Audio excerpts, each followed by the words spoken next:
live, Mr. Oliveira. Baby.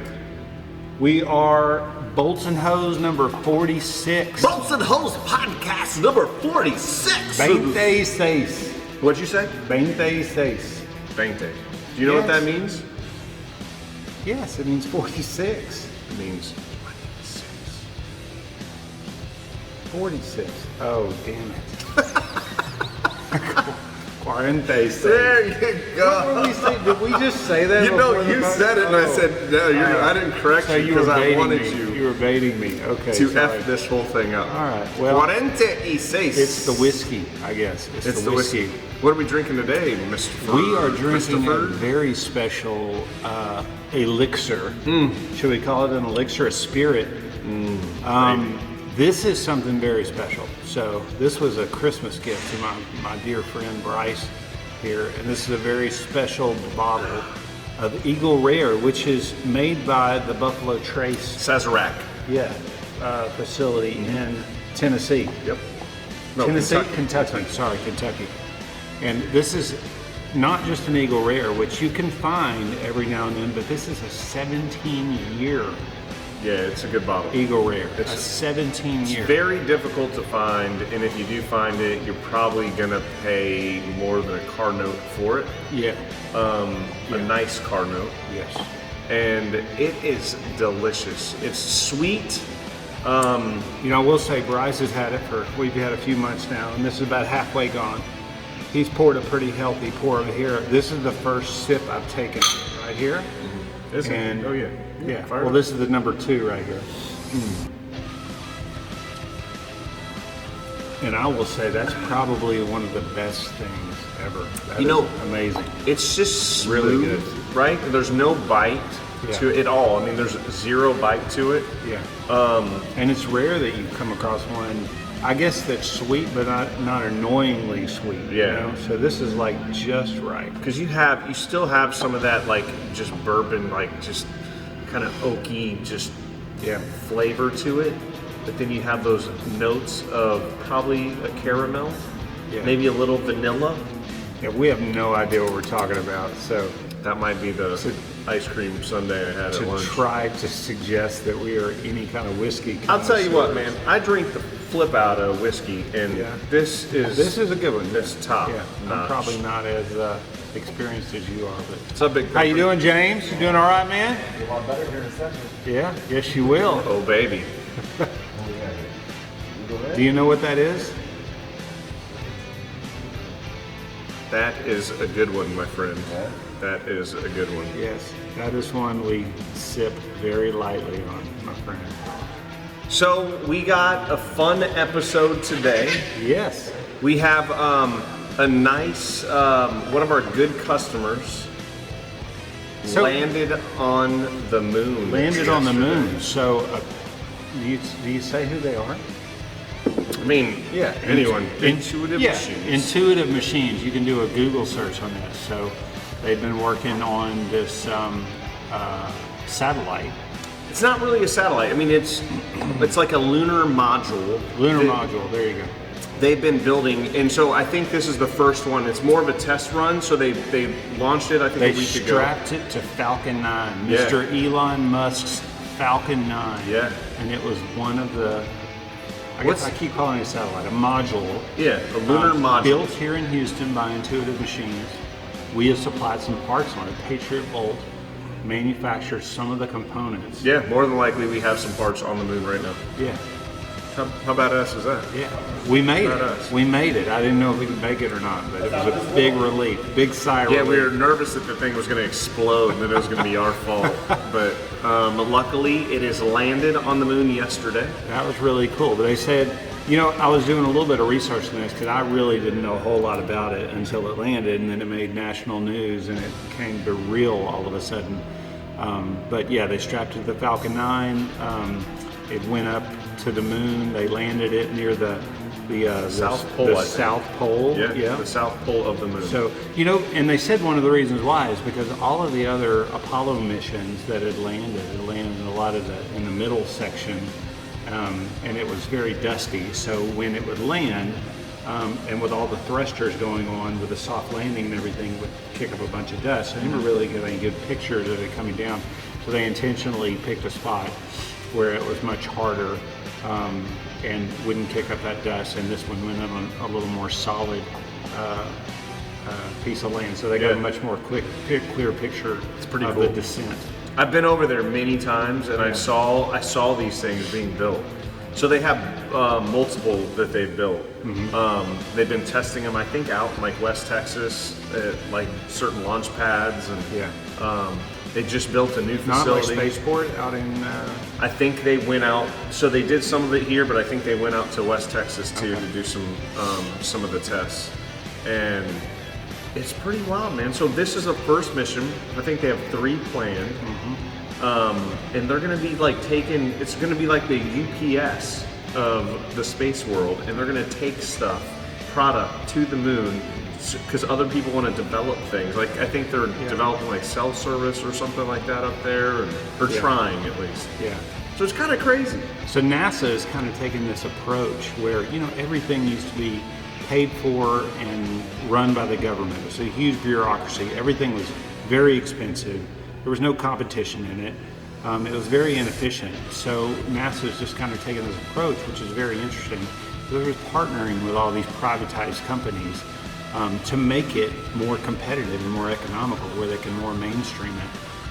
Because when you bring that private element into it, all of a sudden people start getting competitive with price and lead times, and I think you can expand your horizons a little bit by doing for sure, approaching that. And it's a cool idea. I mean, the moon is an interesting thing. We haven't done a whole lot of exploration, so we have not landed on the moon since 1972. It's pretty wild, isn't it? Yeah, 1972. Why is that? It doesn't make a whole lot of sense. And this is the first satellite or first module that has ever been landed on the moon by a private company. So everything else has been government run. But again, why? Like, why haven't we been up there? It does, you know what I'm saying? Like, because I think, they, when they went up there before, they harvested rocks and things like that. And I mean, there was really nothing interesting there. I mean, I think they just determined that it was a kind of a dead planet and there wasn't anything there. But I'd say over the last several decades, one of the reasons why they went to the southern portion is because there's a lot of suspicion that there is frozen water that's near that pole of the moon.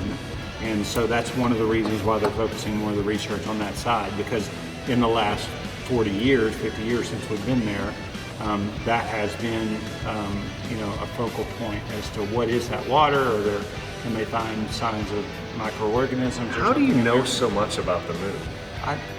Actually I used to play around with like astrophotography and stuff. What? Astrophotography. So you take a telescope and you have these adapters where you can mount a digital SLR camera on the scope. Are you sure you want to tell everyone this? Yes, there's nothing wrong. This is fascinating to me. Yeah. Do you know what the biggest crater on the moon is called, Brian?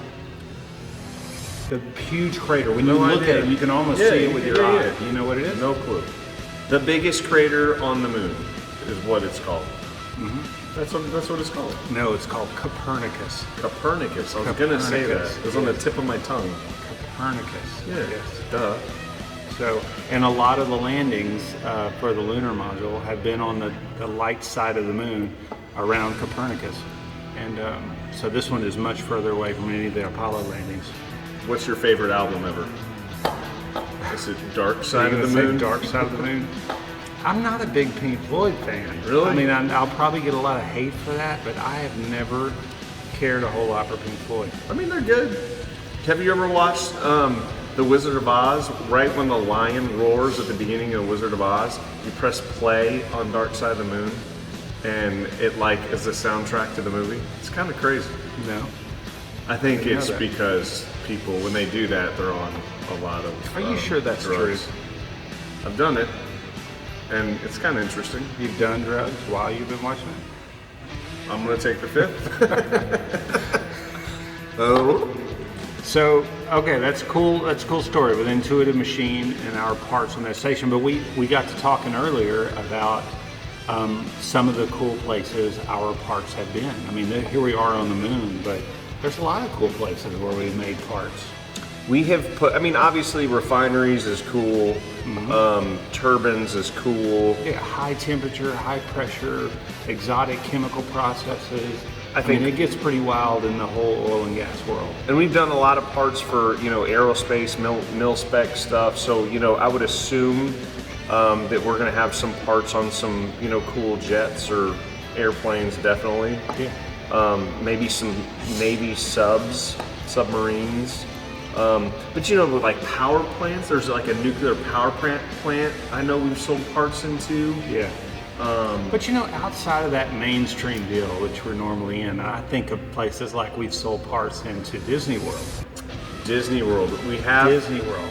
Isn't that crazy to think about? So people come to us and say, hey, we got this badass ride where there's millions of little children riding on it. Yeah. Can you make us this part that's going to hold this thing together? Yeah, I think it was something to do with Thunder Mountain or something. It's a lot of print. Treasure Island is the one I saw. Treasure Island? That's the print that I saw. Okay. So listen, to just come to some... They got to have bolts, right? And it's they're probably wild, very though, to special think about. bolts. I mean, because to me, if I was running... that whole contraption is a special thing, right? So you don't just go down to the hardware store without grade A bolts. I'm with you. Yeah. But just like, sometimes it's just like a random call, like, hey man, I'm looking for this bolt. I'm gonna send you a print. And they send you a print for Walt Disney World. There's no like checks or balances done. No one called us and said, hey, I want to come do an audit. I want to come. It just, and we're a quality company, so I'm not really that worried about all our bolts. But the fact that nobody did that, it's kind of like, huh. I'm a little nervous. I think we just have a reputation for quality. And, I bet people watch the podcast. I don't even think people question it. Yeah, they probably watch the podcast. And they're like, these dudes can make some badass bolts. Got it going on. Mm-hmm. Yeah. Uh-huh. So Walt Disney World is another cool spot. Another one I think that is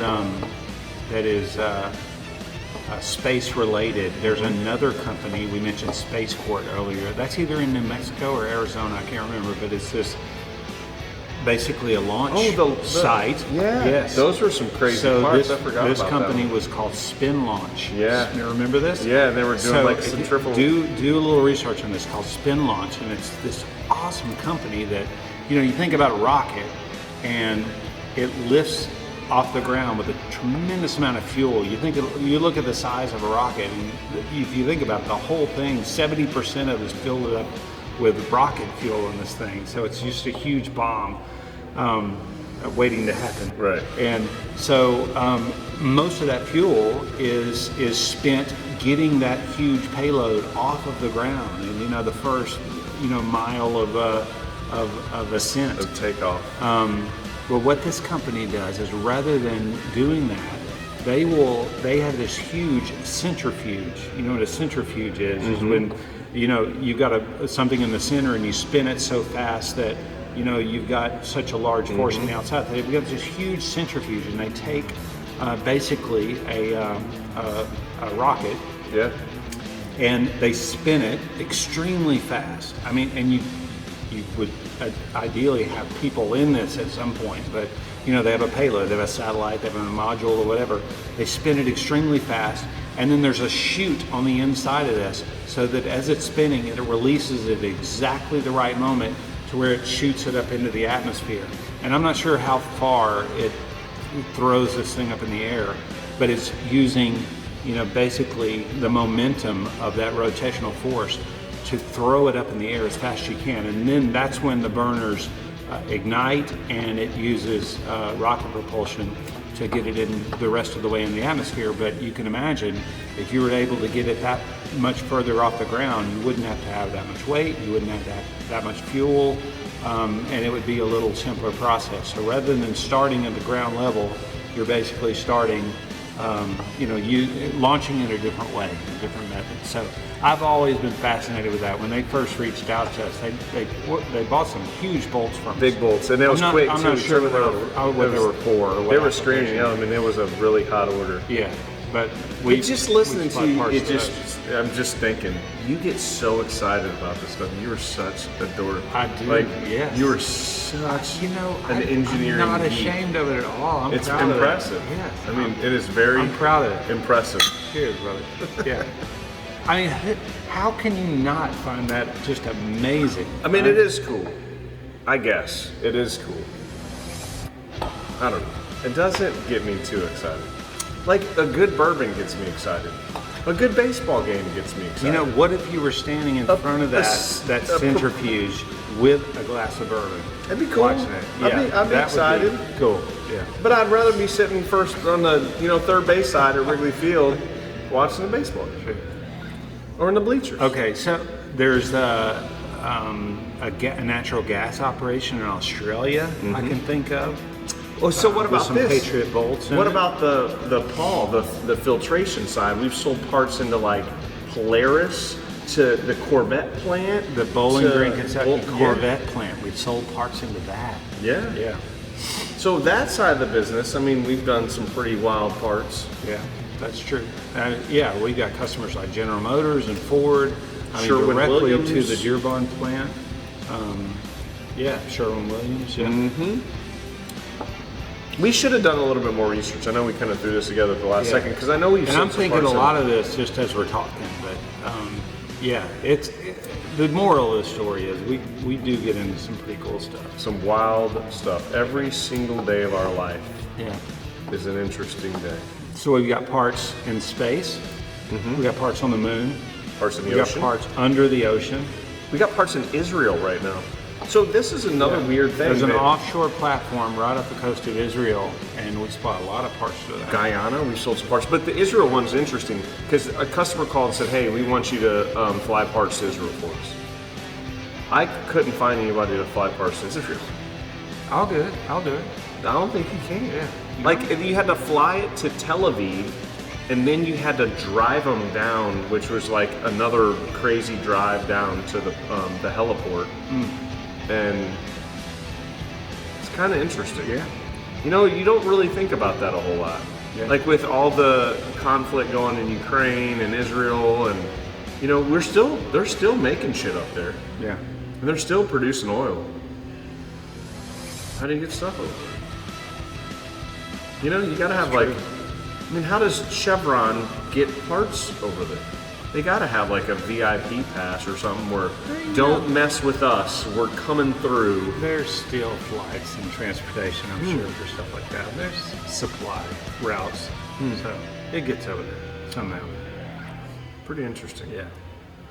So, you know, talking a little bit about aerospace, and we mentioned the Falcon rocket, which is a SpaceX rocket. You get back to Elon Musk. You know, Bryce and I, we're kind of Elon Musk. Would you say fans, I guess? Or He's an maybe not fans? interesting dude. I mean, Very interesting. I love listening to him. I think like what he's done with Twitter X, I think was a very bold, cool move. Like I give him a lot of props on that. I'm listening to an audiobook right now that was released. It was narrated or written by Walter Isaacson. I just started it myself. Yeah. So Bryce and I are doing this along with my cousin Doug, and we are planning to, in the future, I'm not sure when this is, but to do somewhat of a book review on this, because Doug started it and he mentioned it and I jumped on it and I was amazed by it, and then Bryce jumped on it. So we're all listening to this thing, and I think it would be interesting to do a little bit of a debrief on this because he is an interesting guy. I mean, the guy started out with a company.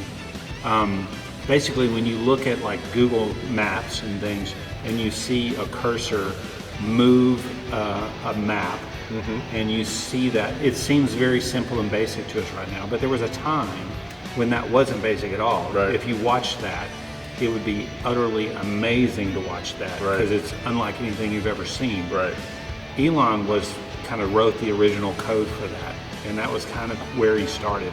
And he started a company called, what was it, Zip2 Go? I haven't gotten it. Zip2 or something like that. Anyway, he had a partner in there. He sold it for I don't know how much, but I think he made about $22 million on that. He went out and bought $1 million condo, went and bought a $1 million F1 McLaren, one of the fastest production cars in the world. You know, it wasn't too long after he started to look at the next big venture. And then he got into the PayPal. You know, he was one of the original inventors of that, and he made a lot of money on that one as well. And he bought Tesla. Tesla was already a thing. Tesla was already a thing. Tesla. But there's an interesting story behind that, because there was another company that was making all the basically the engines, the motions associated with it. I'm not sure if they're customers or not. Yeah, but anyway, then that guy introduced him to the owners of Tesla, and it was just by that sheer introduction that he gravitated towards those two guys. He partnered with them, bought them out, whatever, and then it turned out the other guy, his systems wouldn't work in the car, is what they ended up. So he kind of went away. So he's the one that kind of introduced most of the whole Tesla thing. So ended up buying it, and just to listen to the guy and you know, how far he's come and the little avenue that it took to get him to where he's at right now. Especially when you go into, you know, even when you think about Starlink, you know, the whole satellite, you know, the low orbit level satellites. So bring all this, his own internet network to a lot of other places. You reading this book has motivated you to put a deposit down on the Cybertruck Beast, which will be wrapped. Yeah, we're going to Patriot Bolt. We'll own a Cyber Beast, which is, you know, there's 3 levels of the Cybertruck from Tesla. One's the just the 2-wheel drive version, and then there's a 4-wheel drive version, and then there's what they call the Cyber Beast. Cyber Beast. What is it? 2.6? 2.6 seconds. Big, massive monstrosity, huge. A stainless steel truck going 2.6 seconds. So stay tuned for that. It's probably going to be 8 years before you see that. I don't think so. You know, I don't know that there's a whole lot of people that are going to order the Cyber Beast version of it. I don't know, dude. And I don't know. Maybe the line and the wait is not that long in that. Because, you know, that was the other thing in that book, is that, you know, they had gotten the Model S, I believe, or the Model S. Is that what the popular one is? You know, they were running 2,000 cars a week, and their goal was to get to about 5,000 cars a week, which would rival, you know, a Ford and General Motors type thing. And they got to that point. So 5,000 Model S's a week is what the Tesla line runs. That's how to think about it. So I'm not sure what the Cybertruck is. I'm sure it's less than that. Way less. I mean, it's one a plant week. too. They've got to be making the S's at multiple plants. One of the things that Elon, I mean, he's just a really interesting guy. You know, he comes up with concepts like the Gigafactory, and you know what that is, right?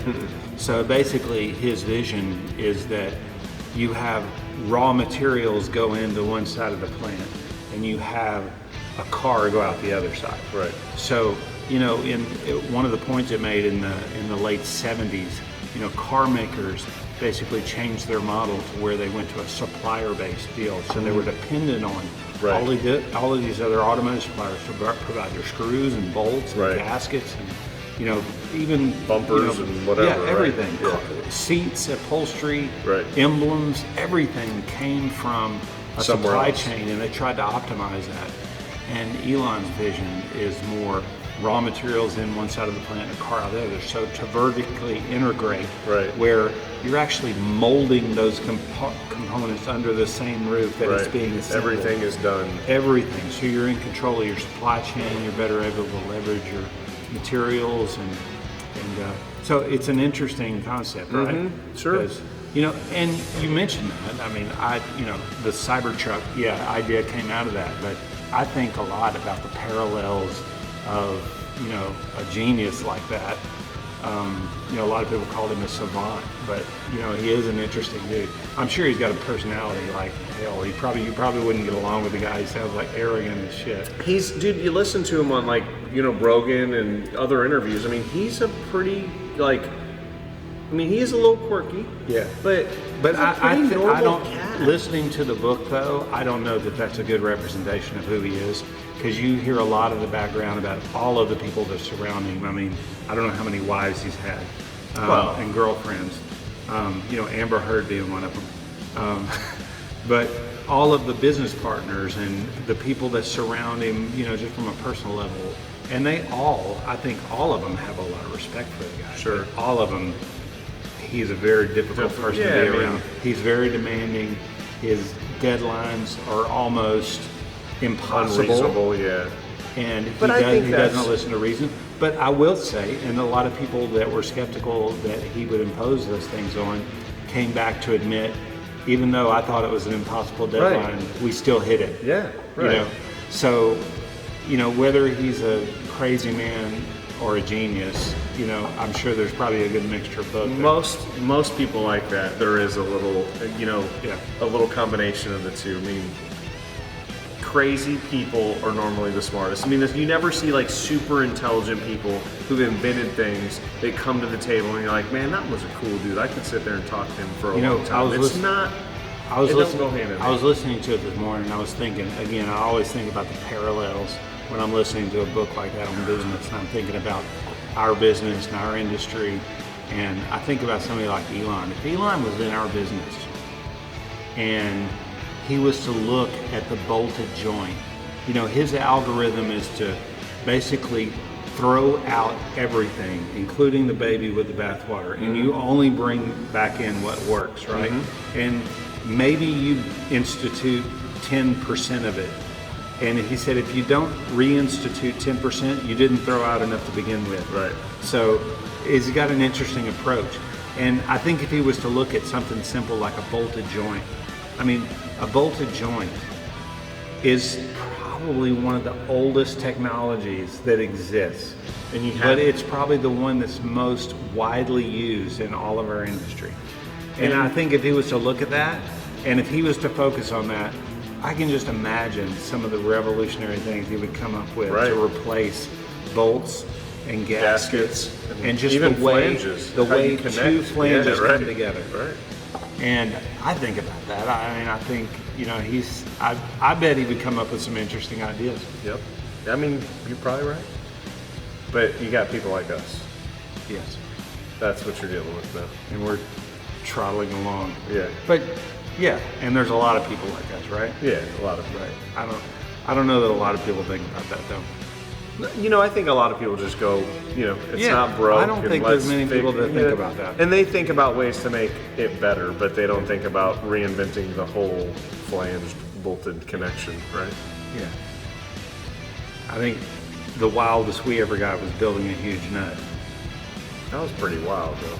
That was wild. We haven't promoted Big Tex, the Incredible Hex, in a long time. I'm just sitting here looking at it outside the window right now, and it's still amazing. And people come and take pictures with it every day. Yeah. Old people, young people, had kids sit on it. Japanese people with big cameras. It's pretty interesting. Yeah. And it is. Pulling up, I wish people could come just look at this thing. If you haven't seen it yet, come on by and take a look, because it is impressive. Just looking out the window at the thing, you're like, that's a nut. Why would someone do that? Yeah, this message brought to you by J.K. Welding. J.K. Welding. My name is John King, and I build big nuts for a living. Let's get into parts of the week. How about it? Okay, let's do it. That was an interesting topic. I could talk about that, I think, all day, Bryce. So. I know you could, Chris. And I said I was going to drink I'm going to do a little bit more of this. You should. Yeah. By all means, just man. a little. When you have badass bottles of whiskey like this, oh man, you gotta share it, man. Like that's what it's all about. Rarely it's just ever drinking whiskey. One more? Yeah, give me a little. I rarely ever take a second glass, but I'll tell you, this is a good one. I feel like, have you ever watched Suits?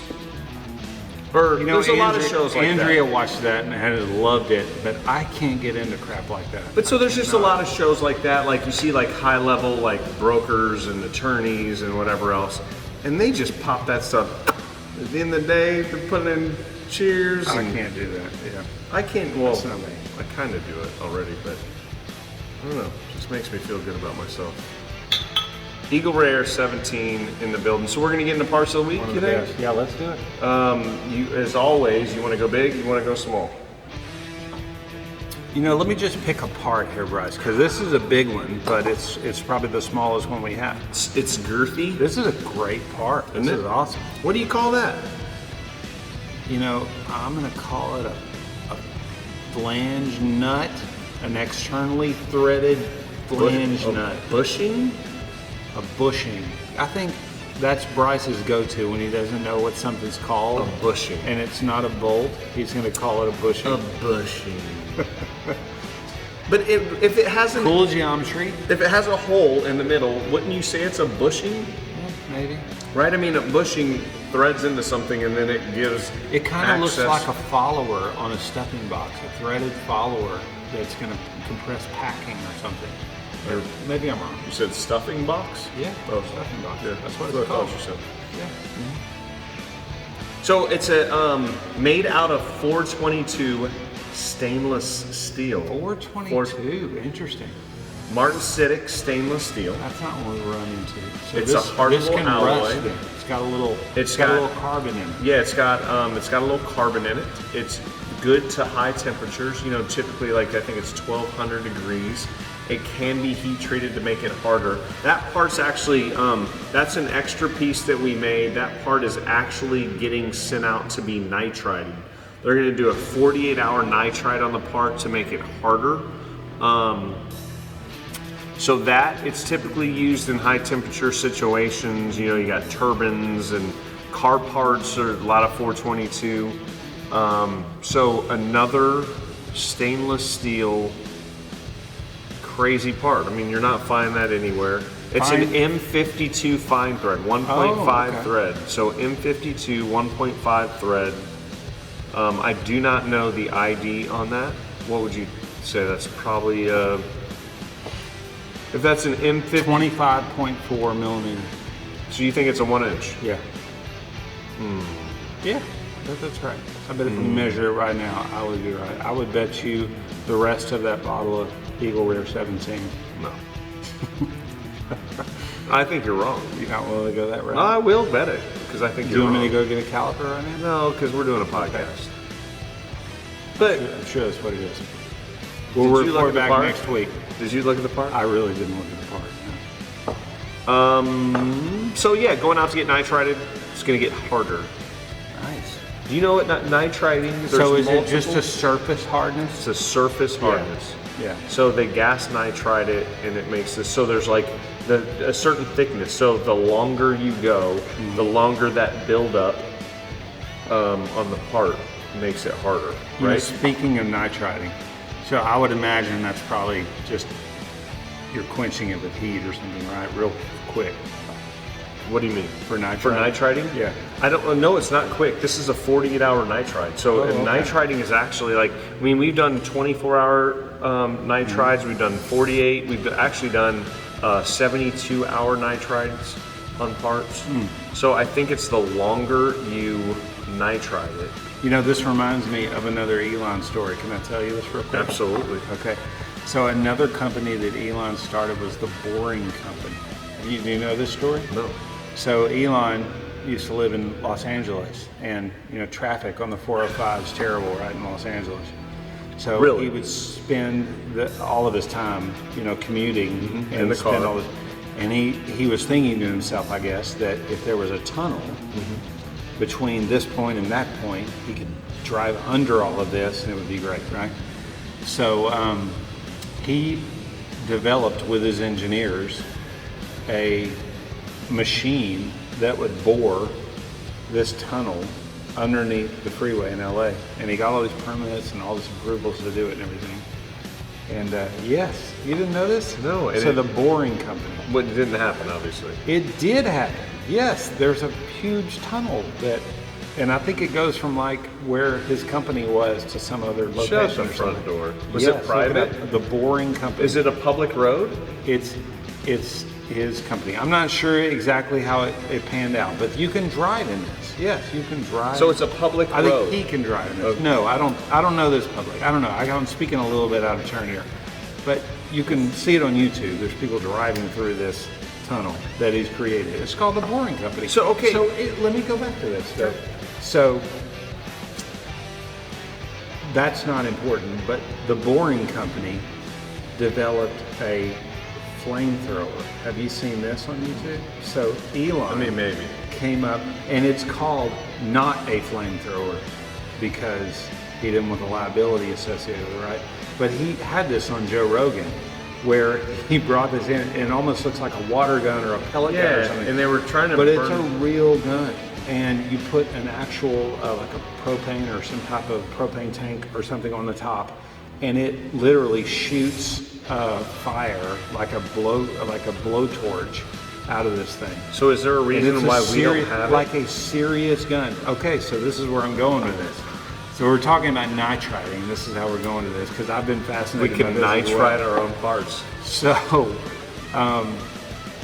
with the he brought this on Joe Rogan, and they made a limited run of these things. Like they produced these, and they sold them for, I don't know what the deal was. Had to be crazy. But they sold them for like $500 a piece or $200 a piece. It wasn't that much, but it was an actual high quality like Shut the front gun. door. Yes. So once he debuted this on Joe Rogan, they put it up for sale on their website, and again it was not a flamethrower. So what do you call it? A lighter? No, they called it not a flametthrower. That's what they called it. Yes. And they came back and they sent a note with it, and you can send it, and the note had a $5 bill taped to it, and it said, "Dear valued customer," whatever, "here's your gun," or whatever, and this is whatever. It's not a flamethrower. We do not recommend this for whatever. Only use it for like caramelizing creme brulee or some other like Something joke stupid, like that. Yeah. But here's $5. Go to your local hardware store and buy this, benzolite or whatever the gas was that you put on there, and you're good to go. Thank you very much. That sort of thing. And so here's the deal, is that they don't make them anymore, but they made like only a limited amount, and they sold them for like $200. Anyway, they made like $10 million within 24 hours. Like the orders were placed, and all the production was consumed, and they made $10 million, like overnight, 24 hours, the order books filled up.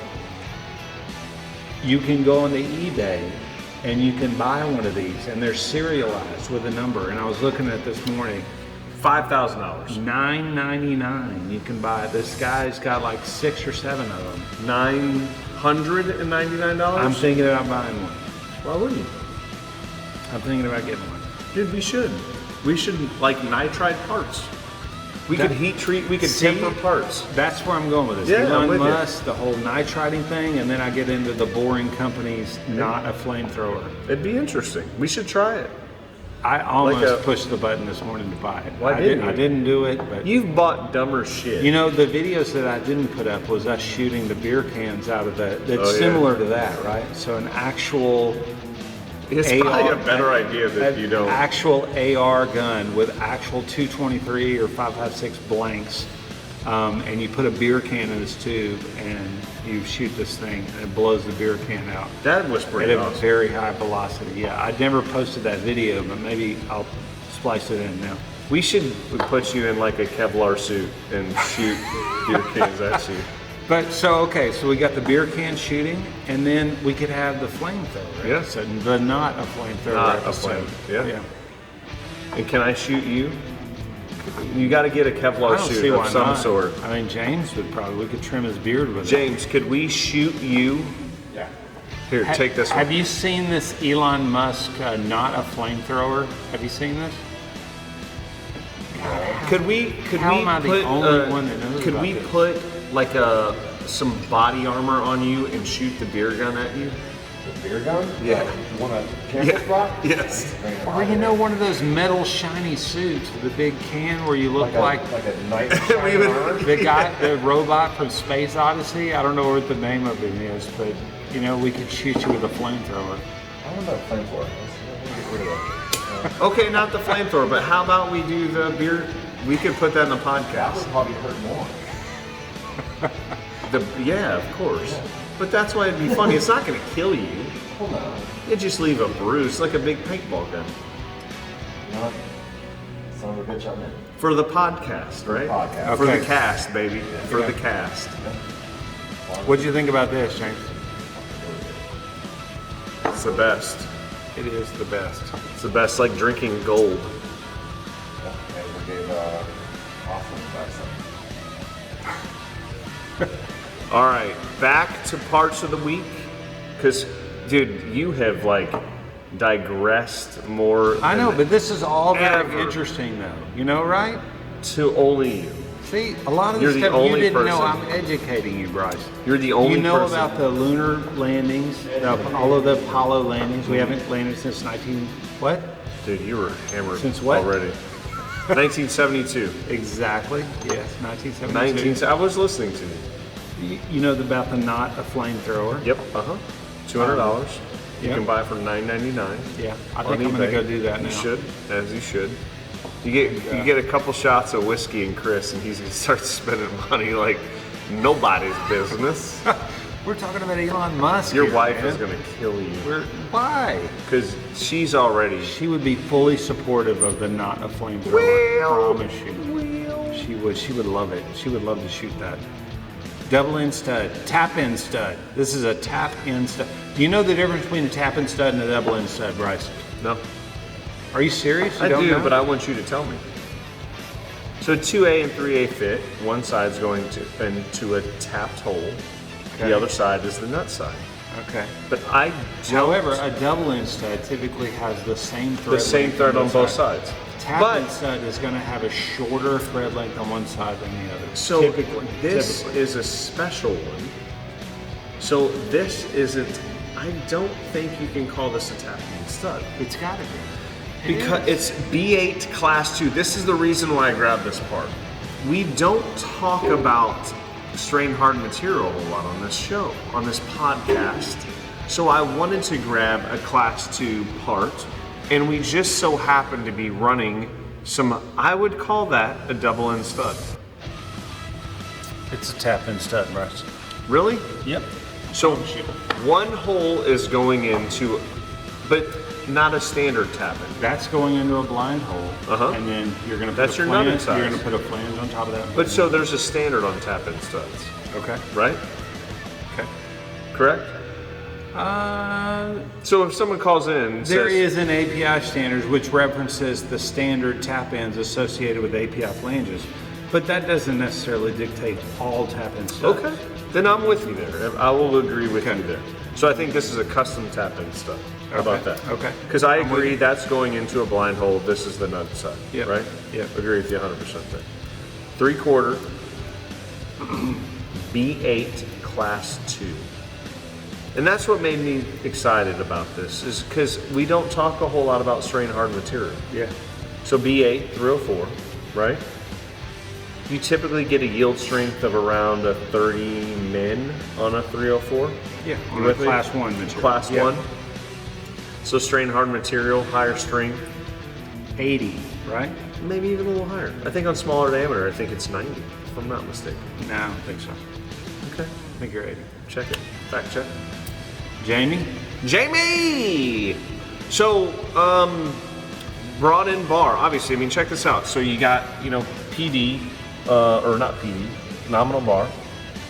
I'm so bad at that. I'm not even gonna try it. So we bring in bar, thread one side, thread the other side. So customer called out a specific length on this side, customer called out a specific length on this side. There's multiple sizes too. So all of them are 3/4, but all of them are custom threads on both sides. So you're still looking that up, aren't you? Mm-hmm. Not gonna find this anywhere on the shelf. All custom made for a very good customer who's in a turnaround right now. So that's another reason why I do not believe it's a normal tap-in, Okay. right? But it is a tap-in, Okay. but all custom sizes. You ready for this one? I think you're right, Bryce. 95, 3/4 and under. 3/4 and under. 95. I said 90, so I wasn't right, Yeah. but I was So you're right. closer than I am. I was righter You're than right you. that it was higher than Yeah. 80. 80 is 3/4 to 1 inch. When you go- inclusive of 1 inch. Yeah, and of course this is Google, so it's not the ultimate authority. I'm not looking at the actual spec. but I Everything trust on it. Google is I correct. trust it. Look at this thing. You know, I've seen this part Is recently. that wild? Yeah. Did somebody else post something similar to that on LinkedIn? Some similar, yeah. Yeah. But not this part. Okay. Because theirs was, I think, turned on even more. It didn't look like threads in this portion where they had it pictured there. No, they- I looked at it for a second, but I didn't study it that much. I know this is an 8 thread pitch. I don't know the diameter. 8. Right? Yeah. Okay. So what do you think? 1.25 inch, maybe? I would agree with you. 1.25 inch? Yep. And then that's got to be maybe 1.8 inch, 7? 6. I'm gonna say 6. Maybe 6? Quite a bit different than the 6. Maybe. You might be right. But so a reduced shank, so we show these a lot, the wasted stud is what Wasted you stud. call these. Uh-huh. So reduced shank, dog point, and just another interesting feature to it. So this is a smaller thread, probably 1/8 of an inch, I would guess, because I didn't look at the work order, and a coarser thread pitch. You with me? Yeah. B16 material. You know, I look at something like that and I think about, you know, if this is going to be threaded into a part and then the orientation and the height of this is relative to this side, you know, you're going to start the thread on this piece here, and if this has a threaded piece, it's the start of the thread in exactly the right orientation where it's going to start the thread too. Because if you start the thread here on this thread, and then you start the thread over here on this side, Right, it's going to be not going to work, wobble. right? Right. So maybe those two pieces aren't connected, but that's some of the stuff we don't ever know. But when I look at it, that's what I think of. I think, you know, did they think about that when they designed the part? All valid points. I don't know where it's going. I don't know. I mean, I know where it's going, but I don't know the exact. Maybe I'll go there on Application. Monday and I'll go look at it because I am kind of curious. Yeah. It's not going into space, is it? No, Okay.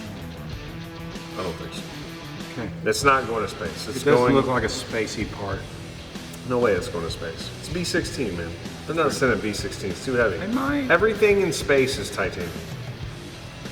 Okay. Most everything in space because they want to keep it as light as possible, right?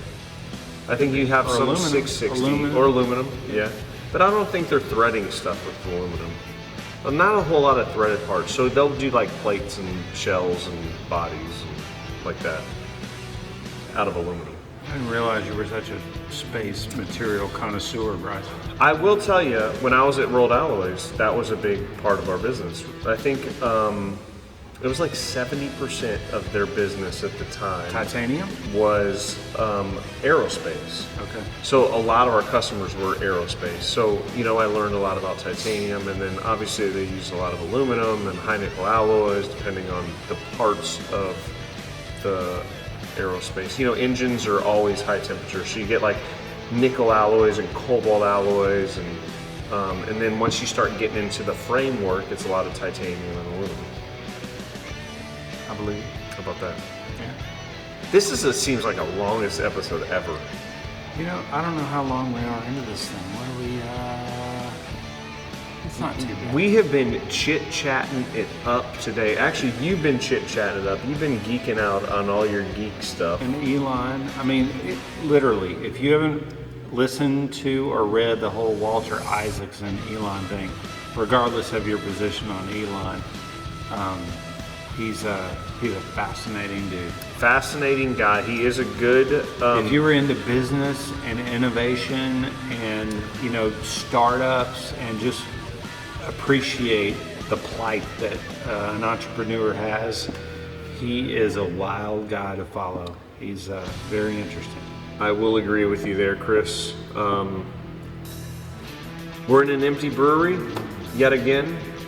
Drinking some great 17-year-old Eagle Rare. This is a special day, Bryce. It is a special day. This might be the last time we're at a... Well, no, probably next week we'll be at this No, bar. we're going to be fine. Yeah. We still got a couple weeks. They're clearing out the brewery. There's nothing back there anymore. I mean, this is not much, just the junk, really. Yeah, it's just junk, the cooler. Really, I mean, we don't have tables anymore. The bar is the only thing left. That's why we're sitting at the bar. Yeah. I kind of like the bar. I wish we had done this sooner. Well, they wouldn't let us behind the bar. I bet if we asked, they would have. Fuck no, dude. They would have. No way. Because they were serving beer. They would have served it behind us. I would have loved it. Maybe. Madeline, James, Casey, mainly Casey and Madeline. Yeah, they would have loved it. They would have loved every second out of it. So it's a beautiful day. It's going to be a great weekend. Yep. It's a very rare time in Houston. Into February. That break between the cold winter snaps and just transitioning into spring. All your crepe myrtles are going to start blooming. Yeah, and magnolias and all that. Yes, sir. You're gonna have to mow your yard again. Put down your weed and feed, and mowing is going to start next month. I'm letting somebody else mow my yard. I don't do that stuff anymore. How old's your son? 16, 17, Jackson? Yeah, we got a big yard. Get though. that mother effer out there. I don't know. I wouldn't trust him to do it. He'd chop his leg off or something. Dude. Yeah. I highly recommend it. My son, we're actually moving into a new house, and my son, it's with a bigger yard, he will be mowing that as well. What about the shrubs and that sort of thing? I hand dry. Okay. You don't trust him to do Dude, that? I'm big. I like cutting the bushes. Okay. You know? You do. Trimming the trees. Really? Yeah. Interesting. Yeah. I didn't know that about you. I got a green thumb. How about it? How about it?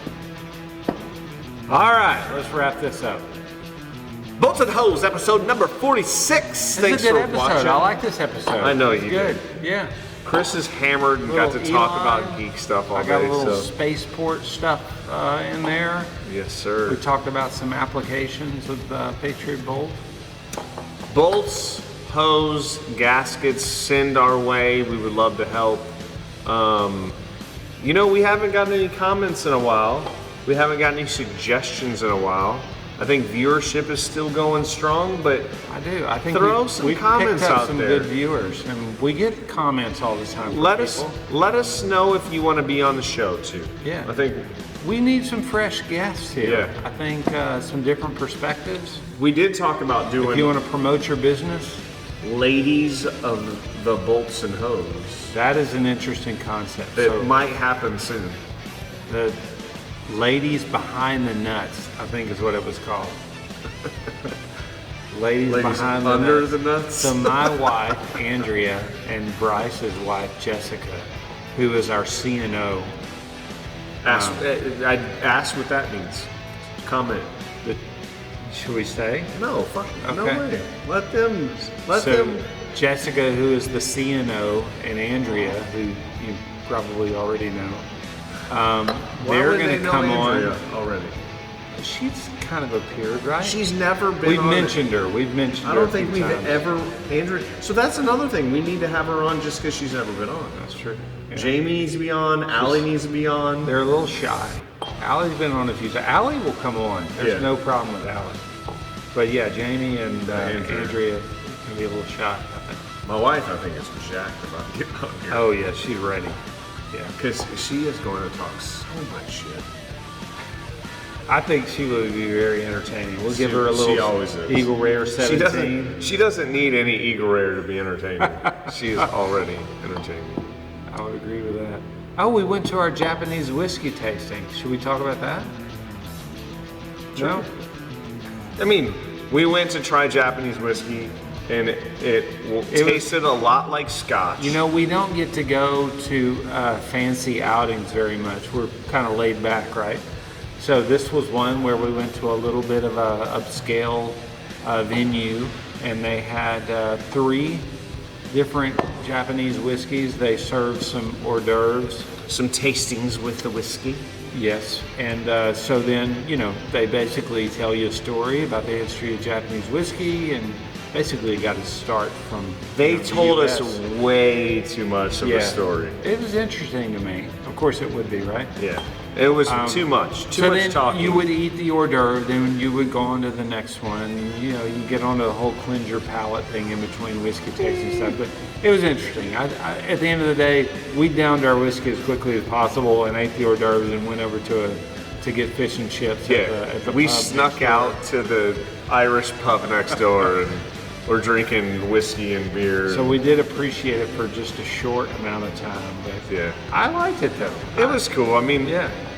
I love doing stuff like that, but I think they drew it out way too long. Like, if you're gonna go someplace and try a whiskey, like, you give people multiple whiskeys and you talk about it, why they can drink it. So, you know, they gave you just a little bit, and it was kind of like, don't drink it yet. Let me tell you a story for 15 minutes. Now you can drink it, and then I'm going to tell you another story for 15 minutes. You're very hard to please, Bryce. I'm not really. Just give me alcohol and give me some food, and you can tell me some cool stories, and I'll listen to you. And they scheduled it for like 6:30, and they didn't have food. They had these little bites. Yeah, so we're all starving. And we probably didn't do a good job preparing for that. We ate tacos at 11 o'clock. Yeah, skipping lunch and yeah. So It was cool, though. yeah. Well, thanks, everybody, for watching. Like, share, follow. Bolts and Hose, episode 46. What is it? 40. 46. Shit. 46. We should probably not. I've do whiskey redeemed anymore. myself. I've redeemed myself. All right, so until next time, everybody enjoy your weekend. Cheers.